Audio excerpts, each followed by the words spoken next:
Let's talk Tanya for the 16th of Tishrei, the second day of Sukkot of a leap year. Today we start the second part of chapter 22 in Igeres HaKodesh, and this part will have two sections.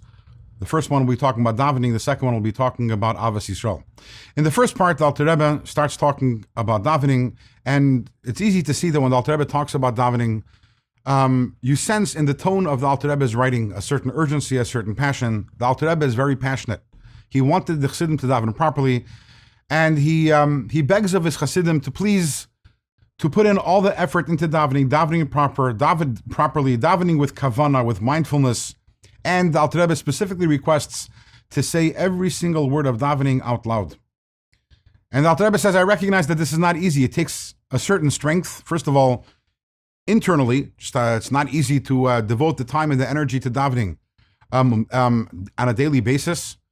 But the Alter Rebbe acknowledged also and is aware of the fact that there is external factors involved over here, external, you might want to say impediments, because the Chassidic movement introduced this concept of putting in this effort, this special effort into davening, which wasn't accepted up until that point. Up until that point, it was accepted that our primary focus has to be on learning Torah, and davening is something which is done quickly, and the Chassidim had to put up with the mockery of the opponents of Chassidim. And Alter Rebbe says, I want you to put in whatever effort is necessary. I want you to be stubborn about this. Stubborn to the point of being illogical, and to illogically insist on davening and davening properly and appropriately the way a chassid is supposed to.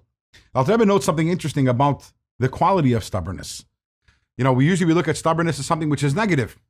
But we have a pasuk, Moshe Rabbeinu, after the Jewish people sinned with the golden calf. So Moshe Rabbeinu turns to God and says that Am Kshe Erefu, this is a stubborn people, a stiff-necked nation, and please forgive their sins. And the obvious question is, because they're stubborn, therefore you should forgive them? Now, obviously, the commentators on the Chumash explain it however they explain it, but the Alter Rebbe explains it as follows. Moshe says to Hashem, I understand that I'm asking you something very big over here. I want you to forgive the Jewish people for a tremendous sin that they just did. And it's illogical, perhaps, for you to forgive them. But I want you to know that these people are stubborn. They're also illogical, because stubbornness, obviously, is related to being illogical. But they're illogical also in a good way. Because over the next 3,300 years, they're going to stubbornly cling to you, even when it's illogical to do so, despite all the persecutions and whatever might come in their way. When the most logical response to everything might be to abandon you, they're going to stick and stay faithful to you. And therefore, I want you to pay back midah keneged midah, measure for measure. I want you to be stubborn, and I want you to forgive the Jewish people.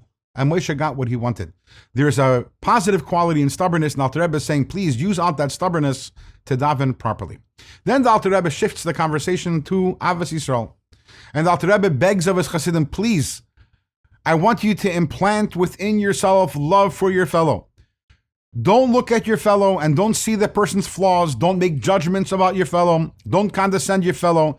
It's God's job to judge people. It's not your job. Your job is to be humble. Your job is to be one. Your job is to recognize that all Jewish people together comprise one body. We are all one. And when we distance ourselves from another, we are essentially amputating one of our limbs from ourselves. The Alter Rebbe uses very strong words over here. The Alter Rebbe says, I want that when a thought enters your mind, a negative thought about another Jew, I want you to consider it as if it is a thought of avodah zarah, of idolatry. Imagine a thought of idolatry enters your mind.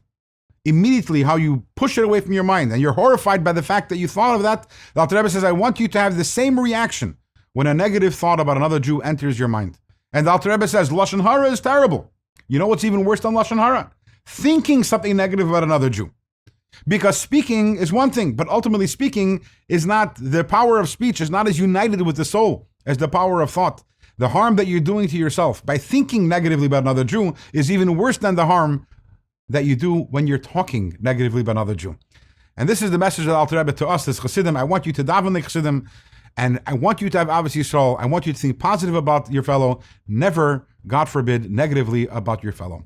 With this, we've concluded chapter 22. Tomorrow we begin chapter 23, where the Alter Rebbe lays out some of the protocols that he had in mind for the new Hasidic minyanim.